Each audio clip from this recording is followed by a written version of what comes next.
nightmares in my head, I fear that the thoughts build up until I can't hear, that my mind fills up into a creature, and it haunts me somewhere much deeper.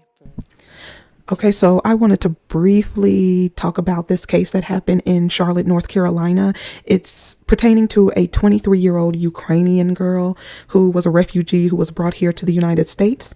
And this happened August 22nd, 2025, that there was an attack on her and she did lose her life.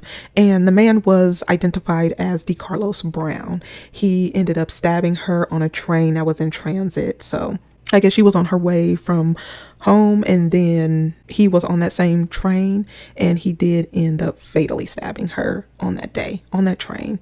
And there's been a lot of talk about it, but what's not being said is why this actually happened and what's going on.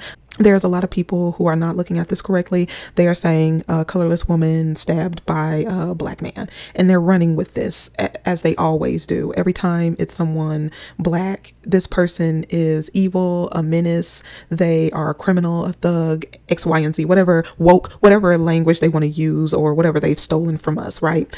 So what's not being said is that this man has a documented history of mental illness. They are seeking potentially the death penalty, first degree murder charges on a man who is mentally ill. Had this been the other way around, and let's say this was a black woman and a colorless man, and he was mentally ill, they would be talking about getting him the help that he needs because he was not in his right frame of mind. But you see how they are treating this man who they have been investigating and they have found this out. They are not putting this out there in the media.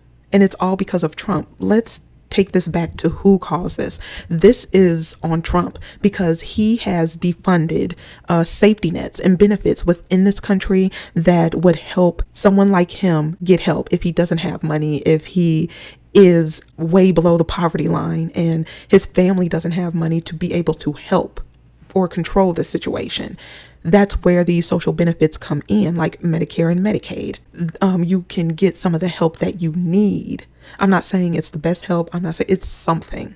And it needs to be expanded so people can get the help they need. Throwing people in jail who are mentally ill or throwing them out on the street is not helping anyone. It is putting people at risk and in danger. And I'm not going to sit here and talk about someone who has a documented mental health issue of schizophrenia. I'm not going to hold them liable for what happened. I'm holding this administration liable for what happened to this woman because they brought her over here. But then you are doing nothing for the people here who are suffering from homelessness and mental health at all. They don't care. So then to not care about this situation, which has created this problem, because let's say someone is having a hallucination and they are not seeing things clearly. They're not seeing this person as a human being. You don't know what's going on or what triggered it or something could trigger it. And then they are flailing around. Most mentally ill people, they'd hurt themselves before they'd hurt anyone else. But in this mental health fit that they're having, someone can get hurt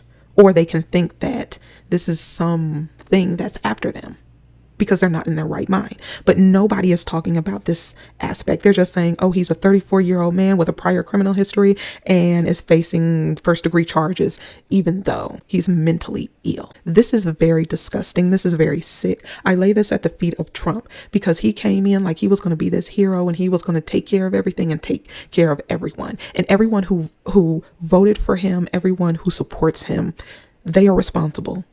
They have blood on their hands of this woman. Because you don't care about people who are mentally ill. You don't care about the departments that could support these people so they will not hurt themselves or hurt others. You want the money. You put someone in office who is worried about tax cuts for his millionaire and billionaire friends, including himself and his family. And they don't care about these people for real. And the only thing that's going to come out of this is you're going to have these racist, colorless people talking about, oh, this is how they are, which is BS. Okay. Colorless on colorless crime is at an all-time high and it's climbing. It is the most significant thing that's been happening lately. People really don't care. People just want to spew their rhetoric. They don't want to find solutions. And when they have an opportunity, they just piss it away. This didn't have to happen to her. She didn't have to lose her life had he been able to get the services that he needed. But I'll go ahead and leave it right here. Let me know what you think about this situation, and I will see you in the next one.